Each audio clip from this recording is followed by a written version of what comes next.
ونسلم على رسوله الكريم أما بعد فأعوذ بالله من الشيطان الرجيم بسم الله الرحمن الرحيم إذ قال ربك للملائكة إني خالق بشرا من طين فإذا صليته ونفخت فيه من روحي. وقال في مقام آخر ولقد خلقنا الإنسان من صلصال من حمأ مسنون. صدق الله مولانا العظيم وصدق رسوله النبي الأمين الكريم. إن الله وملائكته يصلون على النبي يا أيها الذين آمنوا صلوا عليه وسلموا تسليما. اللهم صل وسلم على سيد الأنبياء والمرسلين وعلى آله الطيبين وأصحابه الطاهرين أجمعين. حضرات محترم، درس قرآن بعنوان قصص القرآن اور قصص انبیاء کے عنوان سے ہمارا یہ رمضان المبارک 1440 ہجری میں درس جاری و ساری ہے. گزشتہ روز میں نے آپ کی خدمت میں ذکر سیدنا آدم علیہ نبینا علیہ الصلوۃ والسلام پیش کرنے کی سعادت حاصل کی تھی.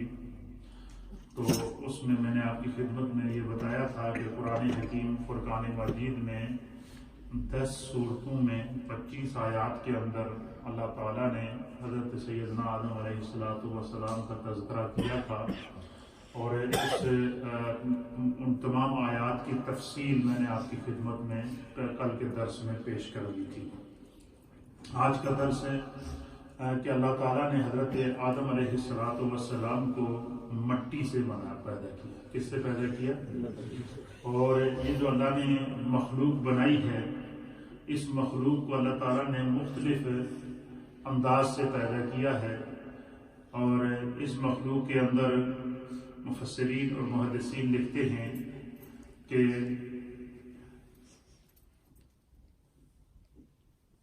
اللہ تعالیٰ نے جو فرشتے ہیں، فرشتوں کو اللہ نے نور سے پیدا کیا ہے. کس سے پیدا کیا ہے؟ اور اسی طریقے سے جو انسان ہے، اللہ نے انسان کو مٹی سے پیدا کیا. جنوں کو اللہ تعالیٰ نے جو ہے وہ آگ سے پیدا کیا ہے، اور یہ جو آسمان ہیں ان کو اللہ تعالیٰ نے سمندر کی یہ جو لہروں کی جھاگ ہوتی ہے اس سے پیدا کیا ہے. تو یہ قدرت کے شاہکار ہیں جو اللہ تعالیٰ اپنی قدرت کا اظہار قرآن حکیم فرقان مجید میں کر رہا ہے، تاکہ انسان ہر حال میں اپنے رب کی ذات پر ایمان لے کر آ جائے، اور کسی حال میں بھی انسان کو اپنے کی توجہ اپنے رب سے نہ کٹے. تو اس میں نے آپ کی خدمت میں یہ بھی اشارہ دیا تھا کہ اللہ تعالیٰ نے حضرت آدم علیہ السلام کی تخلیق کے لیے مٹی کا انتخاب کیوں کیا. تو اس کی مختلف وجوہات ہمارے مفسرین نے لکھی ہیں، تاکہ مٹی کے اندر عاجزی ہوتی ہے، انکساری ہوتی ہے، برداشت ہوتی ہے، ہر چیز کو وہ اپنے اندر سما لیتی ہے، تو تاکہ انسان بڑے سے بڑے ابتلاؤں اور آزمائشوں اور طوفانوں سے محفوظ رہے. اب وہ کون سی مٹی تھی جس مٹی کو وجود آدم علیہ السلام کے لیے انتخاب کیا گیا، اس کو بھی ہمارے مفسرین کرام نے بیان فرمایا، اور اس کی تفصیل اللہ کے پیارے حبیب النبی نبی رحمت جناب سید العالمین محمد رسول اللہ صلی اللہ تعالیٰ علیہ وآلہ وسلم نے بیان فرمایا. حدیث پاک کے اندر آتا ہے کہ سب سے پہلے تو یہ سمجھیں کہ قرآن حکیم فرقان مجید میں اللہ تعالیٰ نے متعدد آیات کے اندر جو حضرت آدم علیہ السلام کو پیدا کیا کہ اللہ نے ان کو مٹی سے پیدا کیا، خدا نے قرآن میں اس کا ذکر کیا ہے. قرآن پاک کی سورۃ الحجر ہے، اور سورہ ہجر کی آیت نمبر 28 ہے، اور اسی طریقے سے سورہ ہجر کی آیت نمبر 26 ہے، پھر 28 ہے، پھر اس کے علاوہ دیگر سورہ صاد ہے، اس کی آیت نمبر 71 ہے، جس کے اندر اللہ تعالیٰ نے اس چیز کا ذکر کیا کہ میں نے انسان کو مٹی سے پیدا کیا. اللہ تعالیٰ قرآن میں ارشاد فرماتا ہے لَقَدْ خَلَقْنَا الْإِنسَانَ مِنْ صَلْصَالٍ مِنْ حَمَإٍ مَسْنُونٍ. اللہ فرماتا ہے کہ بے شک ہم نے پیدا کیا انسان کو کھنکھناتی ہوئی مٹی سے جو پہلے سیاہ اور بدبودار گارا تھی. پھر دوسرے مقام پر اللہ تعالیٰ نے سورۃ الحجر کی آیت نمبر 28 کے اندر ارشاد فرمایا کہ وَإِذْ قَالَ رَبُّكَ لِلْمَلَائِكَةِ إِنِّي خَالِقٌ بَشَرًا مِّن صَلْصَالٍ مِّنْ حَمَإٍ مَسْنُونٍ کہ اے محبوب یاد کیجئے. اللہ تعالیٰ نبی پاک صلی اللہ علیہ وسلم پر وحی نازل کر کے کیا فرماتا ہے اِذْ قَالَ رَبُّكَ محبوب آپ یاد کریں جب آپ کے رب نے جو ہے وہ فرشتوں سے فرمایا کہ انی خالق بشرا کہ میں زمین پر ایک بشر بنانے والا ہوں, ایک انسان پیدا کرنے والا ہوں. جو کس سے پیدا کرنے والا ہوں؟ من تین, جو مٹی سے جو میں انسان کو پیدا کرنے والا ہوں. اور فرمایا کہ وہ مٹی کیسی مٹی ہوگی, اس کی طرف اشارہ کرتے ہوئے فرمایا کہ میں وہ کیچڑ والی مٹی ہوگی, گیلی مٹی ہوگی. تین اس مٹی کو کہتے ہیں جو جس کو جب گوندا جائے تو کیچڑ بن جائے. اور اس کے علاوہ پھر اللہ تعالیٰ فرماتا ہے کہ جب حضرت آدم علیہ السلام کو اللہ نے فرمایا کہ میں پیدا کروں گا مٹی سے, اور پھر کیا کروں گا فَإِذَا سَوَّيْتُهُ فَنَفَخْتُ مِنْ رُوحِي فرمایا کہ جب میں اس کو سنوار دوں گا. یعنی اللہ تعالیٰ نے حضرت آدم علیہ السلام کی تخلیق کو اپنے ہاتھوں سے فرمایا اور فرمایا کہ جب میں آدم علیہ السلام کے جسم کو سنوار لوں گا اور تیار ہو جائے گا, جب آپ کے جسم کا ڈھانچہ تیار ہو جائے گا, جب آپ کی باڈی کا سکیچ تیار ہو جائے گا, جب آپ کی باڈی تیار ہو جائے گی تو پھر کیا کروں گا. فرمایا کہ نفخت فیہ من روحی تو پھر جو ہے وہ اس کے اندر اپنے خاص روح کو پھونکوں گا. اللہ تعالیٰ نے یعنی حضرت آدم علیہ السلام کی تخلیق کو اپنی طرف جو ہے وہ متوجہ کیا. اور یہی وجہ ہے کہ علماء اور محدثین نے لکھا گیا حضرت آدم علیہ السلام کی بہت بڑی فضیلت یہ ہے کہ اللہ تعالیٰ نے حضرت سیدنا آدم علیہ السلام کو اپنے دست قدرت سے پیدا فرمایا ہے. اللہ تعالیٰ نے حضرت آدم علیہ السلام کو اپنے دست قدرت پر پیدا فرمایا ہے تاکہ وہ ابلیس کے مقابلے میں تکبر نہ کر سکے. اس کی جہاں اور وجوہات ہیں وہاں ایک وجہ یہ ہے کہ ابلیس اگر راندہ درگاہ ہوا تو کس وجہ سے ہوا کہ اس نے تکبر کیا ہے. تو اللہ تعالیٰ نے انسان کے لیے مٹی کا انتخاب کیا اور مٹی کے اندر عاجزی ہوتی ہے, مٹی کے اندر برداشت ہوتی ہے. تو اس لیے فرمایا کہ انسان بڑے سے بڑے مقام اور مرتبے پر بھی اگر پہنچ جائے تو اسے ہر حال میں کیا کرنا چاہیے, عاجزی اور انکساری کا اظہار کرنا چاہیے. علماء اور متقدمین ایسے کلمات کی تعویل نہیں کرتے کہ یہ جو کہ اللہ تعالیٰ نے اپنے دست قدرت سے جس طرح چاہا, جس شان سے چاہا آپ نے پیدا کر لیا, کیونکہ اس نے پوری مخلوق کو پیدا کیا. اس نے 6 دنوں کے اندر زمینوں اور آسمانوں کو اللہ تعالیٰ نے پیدا کیا. اور قرآن اس منظر کو بیان کرتا ہے کہ اللہ تعالیٰ جب کسی چیز کو پیدا کرنا چاہے, اذا اراد شیئا, جب کسی چیز کو پیدا کرنے کا اس کو ارادہ ہو تو یقول لہ کن, اللہ تعالیٰ کہتا ہے ہو جا, فیکون, بس جس طرح رب چاہتا ہے وہ چیز اللہ کے کہنے سے عدم سے وجود میں آ جاتی ہے. تو اللہ تعالیٰ نے حضرت آدم نبینا علیہ السلام کے لیے مٹی کا انتخاب کیا اور اپنی صورت کے اوپر اللہ تعالیٰ نے حضرت آدم علیہ السلام کو پیدا کیا. جتنی مخلوق اللہ نے پیدا کی ہے, کسی مخلوق کی حسین صورت کو رب کریم نے فار ایگزامپل پیش نہیں کیا, لیکن آدم علیہ حضرت انسان کی صورت کو اللہ تعالیٰ پیش کر حضرت آدم علیہ السلام کی صورت کو اللہ نے جو ہے وہ اپنی بطور ایگزامپل پیش کیا. اور قرآن حکیم فرقان مجید بھی اس طرف اشارہ دیتا ہے کہ اللہ فرماتا ہے کہ لقد خلقنا الانسان فی احسن تقویم, کہ بے شک اللہ تعالیٰ نے انسان کو بہترین خوبصورت حسین ترین صورت کے اندر پیدا فرمایا. اب یہ جب اللہ تعالیٰ نے حضرت آدم علیہ السلام کو پیدا کیا, آپ کے وجود اور آپ کا جسم کا ایک انسانی سکیچ, انسانی ڈھانچہ, انسانی وجود کی کیفیت کو اللہ تعالیٰ نے جب بنایا تو فرمایا کہ جب آدم علیہ السلام کو تیار کیا گیا تو اس کے لیے جو ہے وہ مٹی کا انتخاب کیا گیا، اور نبی اکرم صلی اللہ تعالیٰ علیہ وسلم فرماتے ہیں، حضرت ابو موسیٰ اشعری رضی اللہ تعالیٰ عنہ اس حدیث کے راوی ہیں کہ حضور علیہ السلام نے فرمایا کہ اللہ تعالیٰ نے حضرت آدم علیہ السلام کو کی مٹی کو روئے زمین سے منگوایا، زمین کے پورے چاروں حصوں سے، زمین کے ایسٹ سے، زمین کے ویسٹ سے، زمین کے ساؤتھ سے، اور زمین کے نارتھ سے، اور زمین کے مڈل سے، اور زمین کے مختلف حصوں سے اللہ تعالیٰ نے جو ہے وہ حکم دیا کہ مٹی اکٹھی کی جائے، پھر اس مٹی کو آپس میں ملایا جائے۔ یعنی یہ جتنی روئے زمین کے اوپر مٹی، جتنی اقسام کی مٹی موجود ہے، فرشتوں نے ہر قسم کی مٹی کو لیا اور پھر اس کو آپس میں مکس کیا، اور مکس کرنے کے بعد علماء اور محدثین لکھتے ہیں کہ یہی وجہ ہے کہ نبی پاک صلی اللہ علیہ وسلم فرماتے ہیں کہ جب روئے زمین کی مٹی کو جمع کر کے فرشتوں نے جو ہے وہ اس کو جب تیار کیا حضرت آدم علیہ السلام کے جسم کے لیے، تو فرمایا کہ انسان کے جسم کے اندر اس کے اثرات اس مٹی کے موجود ہیں۔ یہی وجہ ہے کہ انسان جو ہے وہ بعض انسان وہ ہیں جو سخت مزاج ہوتے ہیں، بعض وہ ہیں جو خوش مزاج ہوتے ہیں، بعض وہ ہیں جن کی طبیعت معتدل ہوتی ہے، اور بعض وہ ہیں کہ جن کا رنگ سفید ہوتا ہے، بعض وہ ہیں کہ جن کا رنگ کالا ہوتا ہے، بعض وہ ہیں کہ جن کا رنگ سانولا ہوتا ہے، بعض وہ ہیں جن کا رنگ گندمی ہوتا ہے۔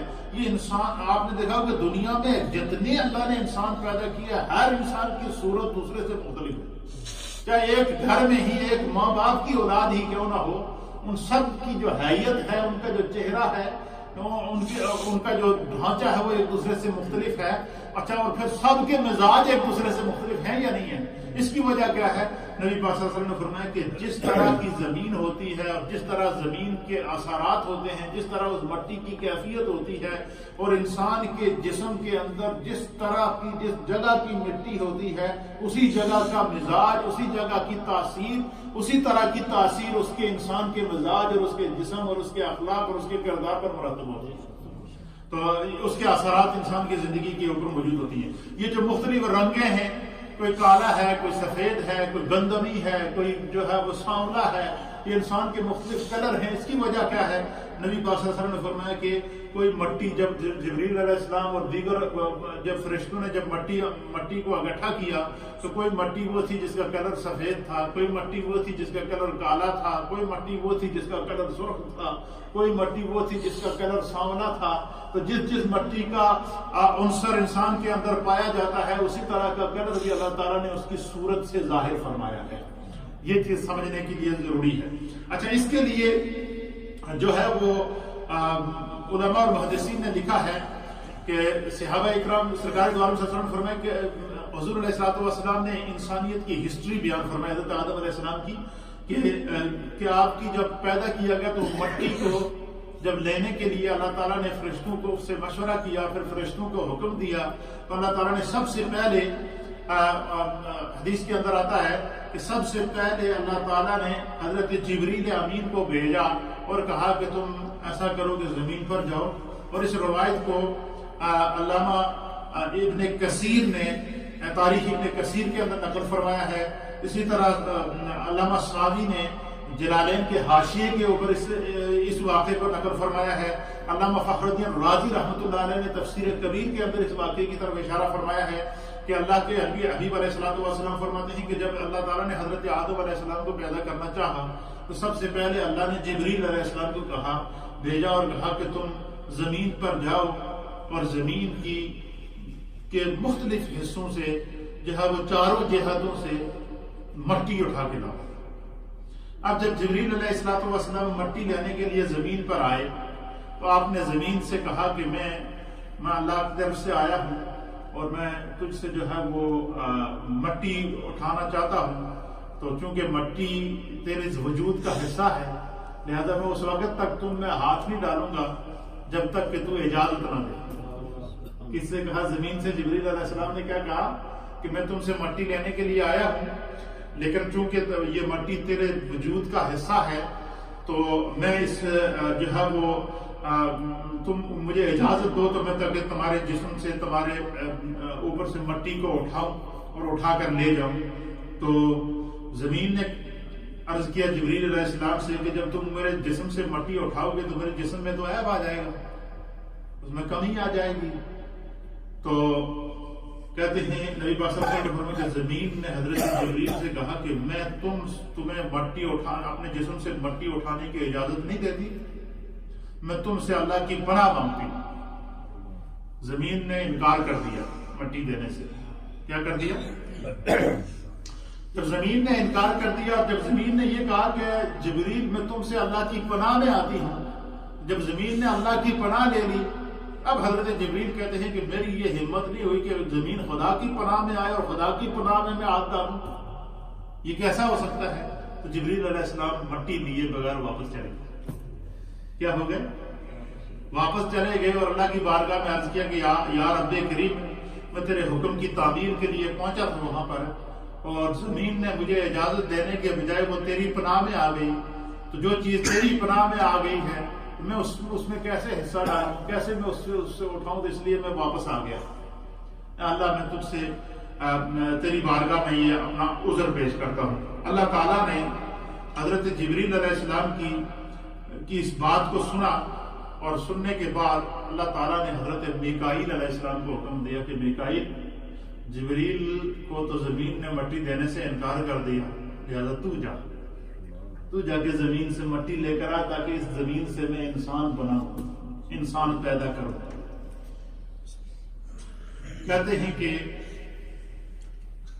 حضرت میکائیل علیہ السلام بھی اللہ کی حکم سے جب زمین پر اترے تو انہوں نے بھی زمین پر ہاتھ ڈالنے سے پہلے، زمین سے مٹی اٹھانے سے پہلے زمین سے کہا کہ مجھے اجازت چاہیے۔ اب اس سے پتہ چلا کہ جو بندہ کسی سے کوئی چیز جو پتا ہو کہ یہ چیز کسی کی ملکیت ہے، اس چیز کا کوئی مالک ہے، تو اس کی اجازت کے بغیر اس چیز کو حاصل کرنا یا اس چیز کو اٹھانا یہ ازل سے ہی یہ جائز نہیں ہے۔ تو میکائیل علیہ السلام کہتے ہیں جب میں گیا تو زمین نے بالکل اسی طرح کیا جس طرح جبریل علیہ السلام کے ساتھ کیا۔ اب میکائیل علیہ السلام کو یہ پتہ نہیں تھا کہ مجھ سے پہلے جبریل بھی ہو کر یہاں سے گئے ہیں۔ اب جب زمین نے کہا کہ میں اللہ کی پناہ میں آتی ہوں اور میں تمہیں اجازت نہیں دوں گی تم میرے وجود سے جاؤ ایسا کاٹ کر لے جاؤ، میرے وجود سے مٹی لے کر جاؤ، تو جب زمین نے اللہ کی پناہ دی تو میکائیل علیہ السلام بھی واپس آ گئے۔ اب جب آپ واپس آئے تو انہوں نے بھی اپنا عذر پیش کیا کہ بھائی زمین نے مجھے اجازت نہیں دی ہے۔ تو پھر اللہ تعالیٰ نے حضرت اسرائیل علیہ السلام کو حکم فرمایا۔ کس کو حکم فرمایا؟ اسرائیل علیہ السلام کو حکم فرمایا کہ آپ جائیں اور مٹی لے کر آئیں۔ اب حضرت اسرائیل علیہ السلام جب زمین پر پہنچے، آپ نے زمین سے کہا کہ بھائی میں اللہ کی طرف سے آیا ہوں اور میں نے تمہارے مختلف حصوں سے مٹی اٹھانی ہے، کیونکہ اللہ کی طرف سے جو ہے وہ یہ حکم ہے کہ میں مٹی لے کر جاؤں اور اس سے اللہ تعالیٰ ایک انسان بنائے گا۔ تو زمین نے کہا جی کہ میں تو تمہیں اجازت نہیں دیتی کہ تم میرے اس میں حصہ ڈالو اور میں اللہ کی پناہ میں آتی ہوں۔ اب اسرائیل علیہ السلام جائے واپس آنے کی، اسرائیل علیہ السلام نے زمین سے بحث کی۔ اسرائیل علیہ السلام نے کہا کہ ٹھیک ہے، ایک طرف تو اللہ کی پناہ میں آئی ہے، ایک طرف خدا کی پناہ ہے اور دوسری طرف خدا کا حکم ہے، تو میں تو اللہ کے حکم پر عمل کروں گا۔ اسرائیل علیہ السلام نے کیا کہا کہ میں اللہ کے حکم پر عمل کروں گا، لہذا تجھے یہ بات، یہ دکھ برداشت کرنا پڑے گا، یہ صدمہ برداشت کرنا پڑے گا، میں نے تم سے اس مٹی کو اٹھا کر لے جانا ہے، کیونکہ میں نے خدا کے حکم پر ہر حال میں تعمیل کرنی ہے۔ تو اللہ کے حبیب علیہ الصلوۃ والسلام فرماتے ہیں کہ پھر زمین عاجز ہو گئی، خاموش ہو گئی۔ تو اسرائیل علیہ الصلوۃ والسلام نے زمین کے مختلف جگہوں سے مٹی اٹھائی، کچھ اس میں سے سرخ مٹی تھی، کچھ سفید مٹی تھی، کچھ سیاہ مٹی تھی۔ کہتے ہیں کہ اس نبی پاک نے فرمایا کہ اسی لیے اولاد آدم کی رنگت مختلف ہے اور اسی لیے جو ہے وہ ان کے مزاج مختلف ہیں اور جس مٹی کی تاثیر مختلف ہے، اسی طریقے سے پھر جو ہے وہ اس مٹی کو جب اسرائیل علیہ السلام لے کر آئے اور پھر اللہ تعالیٰ نے اسرائیل علیہ السلام کے اس کام کی وجہ سے کہ وہ زمین پر گئے اور اس کے باوجود جب مٹی لے کر آئے اور اللہ کے حکم پر عمل کیا، اللہ تعالیٰ نے اسرائیل علیہ السلام کی ڈیوٹی روح قبض کرنے پر لگائی۔ اچھا، روح قبض کرنے پر ڈیوٹی اسرائیل علیہ السلام کی کیوں لگائی؟ یہ بات سمجھنے کی بڑی ایمان افروز بات ہے۔ اللہ تعالیٰ نے اسرائیل علیہ السلام کی ڈیوٹی کیوں لگائی؟ اس لیے کہ جب انسان دنیا میں آتا ہے اور انسان کا وجود مٹی کا حصہ ہے، اور جب انسان واپس اس کی روح قبض کرتے ہیں جبریل علیہ السلام، تو اسرائیل علیہ السلام جب انسان کی روح قبض کرتے ہیں تو روح قبض کرنے کے بعد پھر کیا ہوتا ہے؟ انسان کو کیا کیا جاتا ہے؟ واپس مٹی کے حوالے کیا جاتا ہے۔ تو نبی پاک صلی اللہ علیہ وسلم نے فرمایا کہ اسرائیل علیہ السلام واپس مٹی کے پاس آتے ہیں، جتنے لوگ دفن ہوتے ہیں واپس مٹی سے آ کر کہتے ہیں کہ میں نے تم سے وہ تمہارا حصہ اٹھایا تھا تو اس میں سے یہ واپس کر دیا ہے۔ یہ کیا کر دیا ہے؟ یہ واپس کر دیا ہے۔ یہ واپس اسی لیے انسان کو جب تدفین کرتے ہیں تو اس کی جو باڈی ہوتی ہے وہ زمین کے ساتھ، خاک کے ساتھ مل جاتی ہے۔ یہ باڈی جو ہے وہ پارٹ آف دا زمین ہے، پارٹ آف دا ارتھ ہے، اس کو جو ہے وہ کر دیا۔ کہتے ہیں کہ پھر مفسرین اکرام نے بڑی مزیدار بات لکھی ہے ایمان افروز، اس کو سنیں گے آپ کا ایمان اور تازہ ہوگا۔ اس کو علامہ جلال الدین سیوطی نے بھی نقل فرمایا ہے، اور جلالین کے حاشیے کے اوپر علامہ سعدی نے بھی اس کو نقل فرمایا ہے۔ آپ فرماتے ہیں کہ جب اللہ تعالیٰ نے حضرت آدم علیہ السلام کو پیدا کرنے کا ارادہ کیا تو آپ نے زمین سے فرمایا کہ میں تجھ سے ایک مخلوق بنانے لگا ہوں، اس میں سے جو میرے فرما بردار ہوں گے میں ان کو جنت عطا کروں گا، اور جو میرے عصیاں شہار ہوں گے، نافرمان ہوں گے، گناہگار ہوں گے، منکر ہوں گے اور مجھ پر ایمان نہیں لائیں گے تو میں ان کو جو ہے وہ جہنم کی آگ میں جلاؤں گا۔ آپ فرماتے ہیں کہ مفسرین کہتے ہیں کہ جب اللہ تعالیٰ نے زمین سے یہ کہا کہ میں تمہارے حصے سے انسان بنانا چاہتا ہوں اور اس انسان کو جنت میں بھی داخل کروں گا اور جہنم میں بھی داخل کروں گا، فرمایا کہ جب اللہ تعالیٰ نے زمین کو یہ کہا کہ تمہارے ہی حصے سے بنا ہوا انسان جب میری نافرمانی کرے گا تو میں اس کو کیا کروں گا؟ جہنم کی آگ میں ڈالوں گا۔ تو فرمایا کہ جب زمین کو یہ پتہ چلا کہ اللہ تعالیٰ میرے حصے سے میری جنس سے بنے ہوئے انسان کو جہنم میں ڈالے گا تو زمین چیخی، زمین پر خوف خدا طاری ہوا، زمین نے چیخنا شروع کر دیا، زمین نے رونا شروع کر دیا۔ فرمایا زمین اتنی روئی کہ یہ جتنے آپ کو روئے زمین کے اوپر پانی کے چشمے نظر آ رہے ہیں، جو دریا نظر آ رہے ہیں، پہاڑوں سے پانی پھوٹتا ہوا نظر آ رہا ہے، چشموں سے پانی پھوٹتا ہوا نظر آ رہا ہے، دریاؤں اور سمندروں سے پانی پھوٹتا ہوا نظر آ رہا ہے۔ فرمایا یہ جو چشمے جتنے زمین کے اوپر سے پانی کے نکلے ہوئے ہیں، یہ جو دریا جو بہتے ہوئے نظر آ رہے ہیں، فرمایا یہ زمین اتنی روئی کہ زمین کے اس رونے سے خدا، یہ زمین کے آنسوں سے یہ پانی کے چشمے نکلے۔ یہ زمین جب روئی خوف خدا سے تو اس سے یہ پانی کے چشمے پھوٹ کے نکلے۔ یہی وجہ ہے کہ جب انسان کے اوپر کوئی غم طاری ہوتا ہے، کوئی خوف طاری ہوتا ہے، ہمارے جسم میں خون بھی موجود ہے، سب کچھ موجود ہے، لیکن آنکھ سے خون نہیں ٹپکتا، پانی ٹپکتا ہے۔ جب انسان کو کوئی پریشانی ہوتی ہے، کوئی دکھ ہوتا ہے تو سب سے پہلے اس کا اثر کیا ہوتا ہے؟ اس کی آنکھ پر ہوتا ہے اور آنکھ سے آنسو آ جاتا ہے، اور آنسو جو بہتا ہے وہ پانی کی شکل میں ہے، وہ خون نہیں ہے۔ حالانکہ خون انسان کے جسم میں پانی سے زیادہ ہے، لیکن اس کے باوجود جب دکھ پہنچتا ہے، خوف آتا ہے، خشیت آتی ہے، تو انسان جب روتا ہے تو اس کے آنسو سے جو آنکھوں سے جو آنسو نکلتے ہیں یہ پانی کی صورت میں نکلتے ہیں۔ اسی طریقے سے فرمایا کہ جب زمین کو پتہ چلا کہ میری مخلوق میرے حصے سے بنایا ہوا انسان جب نافرمانی کرے گا تو خدا اسے جہنم سے جلائے گا، زمین نے خوف خدا سے رونا شروع کر دیا۔ اتنی روئی کہ زمین کے اوپر جو ہے کیا ہو گیا، جو ہے وہ چشمے اور پانی جاری ہو گئے۔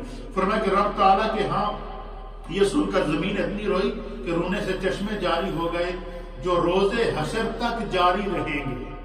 کہ روز حشر تک آپ زمین پر جتنے چشمے نظر آ رہے ہیں یہ زمین نے خوف خدا کی وجہ سے زمین کے آنسو ہیں، جس کو مفسرین اکرام محدثین نے لکھا۔ کہتے ہیں حضرت اسرائیل علیہ السلام جب وہ مٹی لے کر آئے تو اللہ تعالیٰ کے حکم سے اللہ نے فرمایا کہ اس مٹی کو صفا اور مروہ، یہ جو دو پہاڑ ہیں، ان کے بیچ میں رکھو۔ کیا کرو؟ یہ بڑی مزیدار بات ہے ایمان افروز، آپ سنیں گے آپ کا ایمان تازہ ہو جائے گا۔ ساری روئے زمین سے مٹی جمع کر کے جس سے انسان کا وجود بنانا تھا، حضرت آدم علیہ السلام کا وجود بنانا تھا، اس مٹی کو اسرائیل علیہ السلام جب جمع کر کے لائے تو عرض کیا کہ بارے الہ اس کو میں کہاں رکھوں؟ تو اللہ تعالیٰ نے ان سے فرمایا کہ اس کو صفا اور مروہ یہ جو دو پہاڑ ہیں ان کے درمیان میں رکھ دو۔ فرمایا جب وہاں رکھ دیا گیا پھر ملائکہ کو حکم دیا کہ وہ اس تمام مٹی کو مکس کریں۔ کیا کریں؟ مشرق کی مٹی کو، مغرب کی مٹی کو، شمال کی مٹی کو، جنوب کی مٹی کو، سینٹر آف دا ارتھ کی مٹی کو، زمین کے مختلف حصوں کی مٹی کو، فرمایا کہ اس کو صفا اور مروہ کے درمیان رکھ کے اللہ نے فرشتوں کو کہا کہ ساری مٹی کو مکس کر کے اس کو جو ہے وہ گارا بناؤ، اس کے اندر پانی ڈالو، اور اس پر جب وہ سب مٹی مکس ہو گئی تو فرمایا کہ 40 دن تک اللہ تعالیٰ نے اس مٹی پر لگاتار بارش برسائی۔ اس مٹی کو نرم کرنے کے لیے کیا ہوا؟ حضرت آدم علیہ السلام کے وجود کے بننے سے پہلے کے مراحل اس کو مفسرین نے بیان فرمایا کہ اس مٹی کو جو اسرائیل علیہ السلام صفا اور مروہ کے درمیان جب روئے زمین کی مٹی کو رکھا، مختلف مٹیوں کو مکس کر کے 40 روز تک اللہ تعالیٰ نے اس مٹی پر بارش برسائی، برستی رہی برستی رہی برستی رہی برستی رہی، دن کو بھی بارش، رات کو بھی بارش، ہر لمحہ بارش، 40 دن لگاتار بارش۔ 40 دن میں مفسرین اکرام نے لکھا ہے، علامہ ابن کثیر لکھتے ہیں کہ جلد نمبر 3 اور صفحہ 77 کے اوپر آپ فرماتے ہیں کہ 40 دن جو اس مٹی پر بارش برستی رہی، ان 40 دنوں کے اندر 39 دن غم کی بارش برستی رہی۔ کیا ہوتی رہی؟ غم کی بارش برستی رہی، اور 39 دن تک غم کی بارش برستی رہی، اور 40ویں دن اللہ تعالیٰ نے اس پر خوشی کی بارش برسی۔ اس لیے فرمایا کہ انسان کے جسم کے اندر زیادہ تر پریشانیاں رہتی ہیں، غم رہتے ہیں، غم کے اثرات رہتے ہیں، خوشی کبھی کبھی اس کو نصیب ہوتی ہے۔ یہ ہے یا نہیں؟ ہر لمحہ آدمی کسی نہ کسی وجہ سے کوئی پریشان لگتا ہے، کوئی نہ کوئی سوچ میں رہتا ہے، کسی نہ کسی غم میں رہتا ہے، کسی نہ کسی حزن میں رہتا ہے، کسی نہ کسی ملال میں رہتا ہے۔ فرمایا 40 دن میں سے 39 دن تک اللہ اس پر غم کی بارش برساتا رہا، اور 40ویں دن اللہ تعالیٰ نے اس کے اوپر مسرت کا می برسایا، مسرت کی خوشی کی بارش برسائی۔ اس لیے انسان کے اندر اکثر جو ہے وہ رنج اور غم کا سامنا رہتا ہے، خوشی اسے بہت کم ملتی ہے۔ اللہ ابن کثیر لکھتے ہیں کہ اسے خوشی بہت کم ملتی ہے۔ پھر اللہ تعالیٰ نے جب 40 روز کے بعد پھر مٹی کو، اس گارے کو چھوڑ دیا، اور وہ 40 دن کے بعد جب وہ مکس ہو گئی تو پھر اللہ تعالیٰ نے اپنے دستے قدرت سے جس طرح چاہا حضرت انسان کی صورت بنائی۔ حضرت آدم علیہ السلام کا چہرہ، آپ کا سر، آپ کے بازو، آپ کے پاؤں، آپ کے جسم کا ڈھانچہ، آپ کے جسم کا پورا یہ جو ایک انسانی باڈی کا پورا جو سکیچ ہے، یہ اللہ تعالیٰ نے بنایا۔ اور بنانے کے بعد یعنی وہ مٹی بنانے کے بعد پھر اس مٹی کیونکہ مکس ہو چکی تھی، وہ اس مٹی سے جب حضرت آدم علیہ السلام کی باڈی بن گئی، اب علماء اور محدثین نے لکھا ہے کہ اس باڈی کو اللہ تعالیٰ نے 40 سال تک خشک ہونے کے لیے چھوڑ دیا۔ 40 سال تک وہ ڈھانچہ اسی طرح وہیں پر صفا اور مروہ دونوں پہاڑوں کے درمیان رہا، 40 روز تک، 40 سال تک وہیں پر رہا۔ پھر جو ہے وہ مٹی خشک ہوتی گئی، اور پھر اس طریقے سے ہو گئی کہ وہ سب جس کو اللہ تعالیٰ نے جو ہے وہ اس طرح اشارہ کیا کہ لقد خلقنا الانسان من صلصال من حمأ مسنون۔ فرمایا کہ اللہ تعالیٰ نے جو ہے وہ انسان کو کھنکھناتی ہوئی مٹی سے پیدا کیا۔ وہ مٹی آپ دیکھیں نا، یہ جو برتن ساز ہوتے ہیں جن کو کمہار بولتے ہیں، جو مٹی کے برتن بناتے ہیں، ان کے پاس جب آپ مٹی کا گھڑا یا مٹکا لینے کے لیے جاتے ہیں تو لینے سے پہلے آپ اس کو ٹچ کرتے ہیں، وہ آواز دیتا ہے۔ تو اس کھنکھناتی ہوئی مٹی سے اللہ تعالیٰ نے انسان کو پیدا فرمایا۔ 40 سال تک حضرت آدم علیہ السلام وہاں رہے۔ 40 سال کے بعد فرمایا کہ فرشتے آتے اور دستے الہی کا شاہکار دیکھ کر فرشتے حیران رہ جاتے۔ فرشتے اس کے ارد گرد دیکھتے، اتنی حسین صورت، اتنا خوبصورت ڈھانچہ، عجیب و غریب قسم کا جسم، یہ خدا نے جس کو اپنے دستے قدرت سے شاہکار بنایا ہے۔ فرمایا کہ فرشتے جو ہے وہ آتے اور آدم علیہ السلام کے اس جسم کی، اس باڈی کا دیدار کرتے، اس پر مختلف تبصرے کرتے کہ اتنی حسین صورت شکل میں اللہ تعالیٰ نے یہ جو پیدا کی۔ فرمایا کہ اس دوران ابلیس کو پتہ چل گیا کہ اللہ تعالیٰ نے جو ہے وہ ایک ایسا ڈھانچہ تیار کر لیا ہے جو انسان جو اس کی مخلوق ہوگی، فرمایا کہ وہ ابلیس بھی آیا تو وہ روز جناب کیا کرتا، وہ اگر حضرت آدم علیہ السلام کے جسم کا مشاہدہ کرتا، دیکھتا، کہتے بڑا عجیب جسم، عیب نکالتا اس میں سے، کیا کرتا، عیب نکالتا۔ آنکھوں کا جو حصہ تھا نا، یہاں پر 2 سوراخ تھے، ناک میں 2 سوراخ تھے، منہ میں سوراخ تھے، کان کے حصے میں 2 سوراخ تھے، تو جب دیکھتا نا تو اسی طریقے سے وہ پسلیاں بنی ہوئی تھی مٹی کی، ان کے بیچ میں وقفہ تھا، سوراخ تھا، اور یہ ساری صورتحال جب وہ دیکھتا نا شیطان، تو وہ کیا کرتا ہے ابلیس، تو وہ کہتا ہے اس میں سے عیب نکالتا، کہتا ہے بڑا عجیب مخلوق ہے یہ، اس کے دیکھو یہ ادھر بھی سوراخ ہے، ادھر بھی سوراخ ہے، ادھر بھی سوراخ ہے، کبھی وہ ناک سے گھستا، کبھی وہ کانوں سے گھستا، کبھی انسان حضرت آدم علیہ السلام کے ڈھانچے کے اندر جو بنا ہوا تھا روح پڑنے سے پہلے اس کے اندر کہتا، اور پھر جو کھڑا ہو کے دھمکیاں دیتا کہ تو جب تیار ہو جائے گا تیرے سامنے مقابلہ کروں گا، فرشتوں کے سامنے ان کی برائی بیان کرتا۔ اس طریقے سے جو ہے وہ یہ اس وقت کی بات ہے کہ ابھی اس نے انکار نہیں کیا تھا سجدے کا، ابھی مردود نہیں ہوا تھا، لیکن پہلے سے اس کا یہ منصوبہ بن چکا تھا کہ اس مخلوق جو ہے وہ، پھر کہتے ہیں کہ پھر اس نے دیکھا کہ اللہ یہ ایسی مخلوق ہے کہ یہ جب بھوکا ہوگا تو شور کرے گا، بھوکا ہوگا تو گر پڑے گا، اگر خوب سیر ہو کر کھائے گا تو نہیں چل سکے گا، اس طرح کے حضرت آدم علیہ السلام کے جسم کے اوپر وہ تجزیات کرتا۔ تو پھر جو ہے وہ اللہ تعالیٰ نے حضرت آدم علیہ السلام 40 سال کے بعد اللہ نے حضرت آدم علیہ السلام کے اندر روح پھونکی، کیا کی، روح کو اللہ نے حکم دیا، اور وہ روح کیا ہے، فرمایا یہ اللہ کی طرف سے ایک نور ہے۔ اچھا، اس میں ایک اور بات بڑی مزیدار مفسرین نے لکھی ہے جو بڑی ایمان افروز ہے کہ شیطان جو تھا ابلیس آدم علیہ السلام کے پورے جسم میں گھومتا، لیکن آپ کے سینے کے اندر بائیں جانب ایک کوٹھڑی تھی جو بند تھی، اس کوٹھڑی کو اس نے کھولنے کی انتہائی کوشش کی، وہ نہیں کھلی، اور فرشتے بھی آ کر دیکھتے کہ جسم پورا نظر آ رہا ہے، سر نظر آ رہا ہے، کان نظر آ رہے ہیں، کانوں کے سوراخ نظر آ رہے ہیں، منہ کا سوراخ نظر آ رہا ہے، منہ کے اندر جو دانت بنے ہوئے ہیں یہ نظر آ رہے ہیں، یہ ڈھانچہ تھا پورا مٹی کا، اور اس کے علاوہ جو ہے وہ پوری باڈی نظر آ رہی ہے، لیکن اس باڈی کے اندر بائیں طرف ایک کوٹھی ہے جو بند ہے، اس کے اوپر فرشتے بھی کہتے ہیں کہ اس میں کوئی خدا کا ضرور راز ہے۔ ابلیس نے بھی بہت کوشش کی کہ میں فلور کے دیکھوں کہ اس کوٹھی کے اندر کیا ہے، یہ وہ جگہ تھی جہاں اللہ تعالیٰ نے حضرت آدم علیہ السلام کے دل کو رکھنا تھا، کیا کرنا تھا، دل کو رکھنا تھا، دل تک اس کی شیطان کی رسائی نہیں ہوئی اور اس حقیقت کو کوئی نہ سمجھ سکا۔ تو اللہ تعالیٰ نے پھر جب چاہا کہ اب آدم علیہ السلام کے اندر روح پھونکی جائے، تو قرآن کریم فرقان مجید اس منظر کو فرماتا ہے فَإِذَا سَوَّيْتُهُ وَنَفَخْتُ فِيهِ مِن رُوحِي، فرمایا کہ جب ان کو اللہ تعالیٰ نے مٹی سے تیار کر دیا تو پھر کیا ہوا، اللہ تعالیٰ نے ان کے اندر اپنے چاہا کہ ان کے اندر روح پھونکی جائے، تو اللہ تعالیٰ نے روح کو حکم دیا کہ تو آدم علیہ السلام کے جسم میں داخل ہو جائے۔ حدیث کے اندر آتا نبی پاک صلی اللہ علیہ وسلم نے فرمایا کہ وہ روح حضرت آدم علیہ السلام کے منہ کے پاس گئی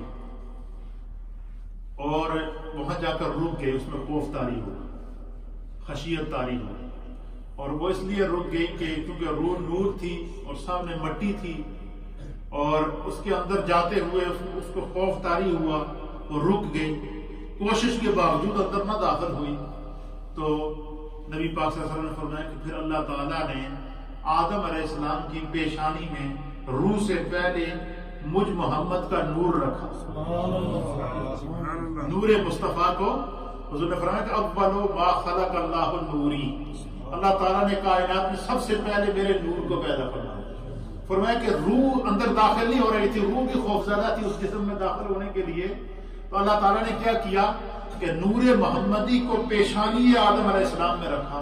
تو فرمایا کہ جب پیشانی آدم علیہ السلام کے اندر جب نبی پاک صلی اللہ علیہ وسلم کا نور آیا تو روح اس نور کو چومتی ہوئی حضرت آدم علیہ السلام میں داخل ہو، روح کیا ہو گئی، نور مصطفیٰ کو چومتی ہوئی جو ہے وہ حضرت آدم علیہ السلام کے اندر داخل ہوئی، اور جسم کے جس حصے سے روح گزرتی گئی اس حصے کے اوپر جو ہے وہ گوشت پوست لگتا گیا، اس کے اندر جان آتی گئی، حتیٰ کہ کہتے ہیں کہ جب وہ روح حضرت آدم علیہ السلام کے ناک سے داخل ہوئی اور جب ناک میں پہنچی تو سب سے پہلے حضرت آدم علیہ السلام کو چھینک آئی. کیا ہوئی؟ چھینک آئی. تو آپ نے چھینکتے ہی کہا الحمدللہ رب العالمین. اللہ تعالیٰ نے جواب دیا. سب سے پہلا کلمہ حضرت آدم علیہ السلام کی زبان سے کیا نکلا؟ الحمدللہ. اور سب سے پہلے حضرت آدم علیہ السلام نے جس چیز کا اظہار کیا وہ چھینک آپ نے ماری. یہی وجہ ہے کہ علماء اور محدثین نے لکھا، حضور علیہ السلام نے فرمایا کہ جب چھینک آئے تو اس پر کہو الحمدللہ، اور سننے والے اس پر دعا دیں یرحمک اللہ، یہ سنت الہیہ ہے. اور اس کی وجہ کیا ہے؟ فرمایا کہ انسان کے دماغ کے اندر بعض ایسی بیماریاں ہوتی ہیں جن کا آج تک کوئی علاج درافت نہیں ہوتا، ان کا علاج خدا کے علاوہ کوئی نہیں کر سکتا. تو فرمایا کہ جب اللہ چاہتا ہے کہ اس بندے کی اس بیماری کو دور کر دے دماغ کی، تو انسان کو اللہ چھینک عطا فرماتا ہے. جب وہ چھینکتا ہے تو اس کے دماغ کی بیماری دور ہو جاتی ہے. اس لیے حضور نے فرمایا کہ جب چھینک آئے تو الحمدللہ کہو، اور جواب میں کیا کہو؟ یرحمک اللہ کہو. تو یہ جو ہے وہ حضرت آدم علیہ نبی علیہ السلام کو جب چھینک آئی تو آپ نے الحمدللہ کہا تو اللہ تعالیٰ نے آپ کو جو ہے وہ فرمایا کہ یرحمک اللہ، خدا تیرا تجھ پر رحم فرمائے. پھر حضرت آدم علیہ السلام کے اندر جب روح ہو گئی تو آپ اٹھ کے بیٹھ گئے. تو اللہ تعالیٰ نے حضرت آدم علیہ السلام سے فرمایا کہ وہ میرے فرشتیاں میں جا کے سلام کرو. کیا کرو؟ تو پھر حضرت آدم علیہ السلام اٹھے اور فرشتوں کے پاس گئے اور انہوں نے کہا السلام علیکم، تم پر سلامتی ہو. تو آدم علیہ السلام کے اندر روح پڑنے کے بعد جو سب سے پہلی بات آپ نے اپنے منہ سے نکالی، جو سب سے پہلا پیغام حضرت انسان نے دیا، وہ پہلا پیغام حضرت آدم کا کیا تھا؟ السلام علیکم، تم پر خدا کی سلامتی ہو. سب سے پہلا پیغام آدم پیغام امن تھا. سب سے پہلا پیغام آدم علیہ السلام پیغام پیس تھا. سب سے پہلے پیغام آدم علیہ السلام امن اور سلامتی کا پیغام تھا. تو حضرت آدم علیہ السلام نے سلام دیا جو فرشتوں کو، تو فرشتوں نے آپ کو جواب دیا. یہ یہاں تک آج حضرت آدم علیہ السلام کی ہسٹری کو ہم کہ آپ کے اندر روح پھونکی گئی، آپ کو پہلے چھینک آئی، پھر اس کے بعد اللہ کے حکم سے آپ نے فرشتوں کو سلام کیا اور فرشتوں نے آپ کے سلام کا جواب دیا. اس کے بعد پھر اللہ تعالیٰ نے حضرت آدم علیہ السلام کے وجود سے حضرت حوا کو پیدا کیا.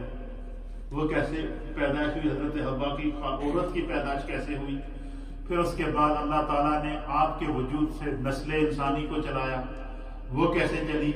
پھر آپ پیدائش کے بعد آدم علیہ السلام کو کہاں رکھا گیا، کتنا عرصہ آپ جنت میں رہے، پھر جنت سے آپ کا زمین پر نازل ہونا اور زمین کے اوپر مخلوق خدا اور مخلوق انسانیت کا پھیلنا. یہ انشاءاللہ اس کو ہم کل کے درس میں بیان کریں گے. اللہ ہمیں دین کو سمجھنے کی توفیق عطا فرمائے.